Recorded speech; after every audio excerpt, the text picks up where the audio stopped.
2 Samuel 15. After this, Absalom got himself a chariot and horses, and 50 men to run before him.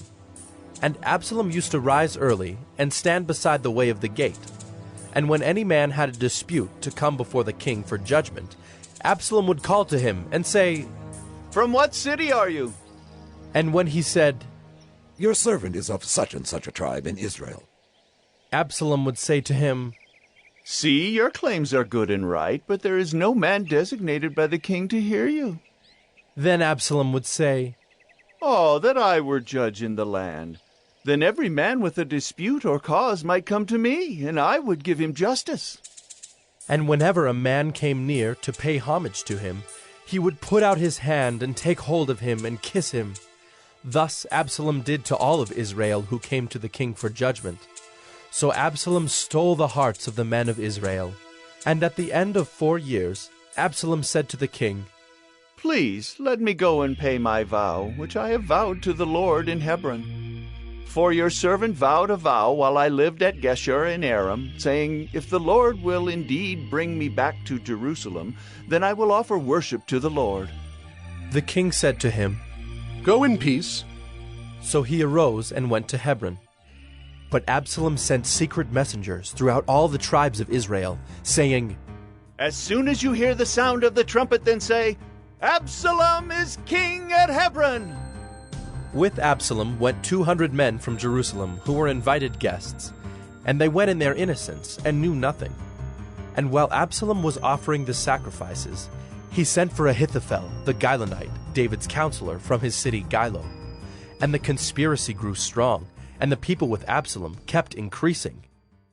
And a messenger came to David, saying, "The hearts of the men of Israel have gone after Absalom."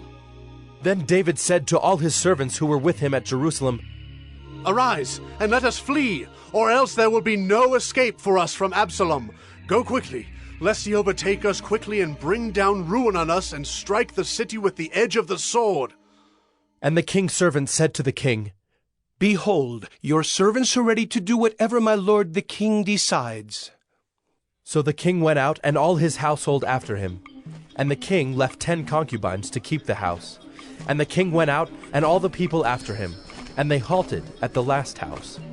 And all his servants passed by him, and all the Kerethites, and all the Pelethites, and all the 600 Gittites who had followed him from Gath, passed on before the king. Then the king said to Ittai the Gittite, "Why do you also go with us?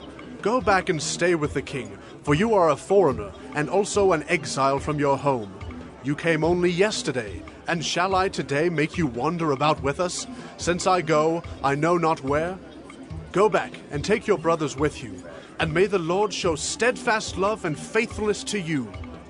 But Ittai answered the king, "As the Lord lives, and as my lord the king lives, wherever my lord the king shall be, whether for death or for life, there also will your servant be." And David said to Ittai, "Go then, pass on." So Ittai the Gittite passed on with all his men and all the little ones who were with him. And all the land wept aloud as all the people passed by. And the king crossed the brook Kidron, and all the people passed on toward the wilderness. And Abiathar came up, and behold, Zadok came also with all the Levites, bearing the ark of the covenant of God. And they set down the ark of God until the people had all passed out of the city. Then the king said to Zadok, "Carry the ark of God back into the city. If I find favor in the eyes of the Lord, he will bring me back and let me see both it and his dwelling place. But if he says, 'I have no pleasure in you,' behold, here I am. Let him do to me what seems good to him." The king also said to Zadok the priest, "Are you not a seer? Go back to the city in peace with your 2 sons, Ahimaaz your son, and Jonathan the son of Abiathar. See, I will wait at the fords of the wilderness until word comes from you to inform me." So Zadok and Abiathar carried the ark of God back to Jerusalem, and they remained there. But David went up the ascent of the Mount of Olives, weeping as he went, barefoot and with his head covered. And all the people who were with him covered their heads, and they went up weeping as they went. And it was told David, Ahithophel is among the conspirators with Absalom.